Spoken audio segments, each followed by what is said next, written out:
Hello అందరికీ. మన తెలుగు పండుగలన్నిటికంటే చాలా స్పెషల్ అయింది సంక్రాంతి కదండి. ఎందుకంటారా? ఎప్పుడు సిటీ లైఫ్లో బిజీగా ఉన్న వాళ్ళందరూ ఈ సంక్రాంతి 3 రోజుల పండుగకి పల్లెటూర్లకు వచ్చేస్తారు. ఈ సంక్రాంతి పండుగ కొత్త అల్లుళ్లతో బంధుమిత్రులతో పల్లెటూరు వాతావరణం చాలా ఆనందంగా ఉంటుంది.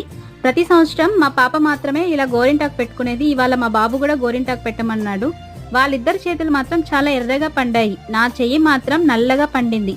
దానికి మా పిల్లలు అన్నారు, మమ్మీ గోరింటాకు ఎర్రగా పండితే మంచి మొగుడొస్తాడంటారు కదా, మరి నీకెందుకు నల్లగా పండింది అంది. దాని అర్థం నల్లటి మొగుడొస్తాడని మాత్రం కాదు కదండి, మీరేమంటారు? అప్పుడు మా పిల్లలకి చెప్పాను, గోరింటాకుని బట్టి మంచి మొగుడు చెడ్డ మొగుడు అని ఉండరమ్మా, మన బాడీలో టెంపరేచర్ని బట్టి గోరింటాకు పండుతుంది అని. మీలో ఎంతమంది ఈ సంక్రాంతికి న్యాచురల్ గా దొరికే గోరింటాకు పెట్టుకున్నారు లేదా మెహందీ కొని పెట్టుకున్నారో నాకు కామెంట్ చేయండి.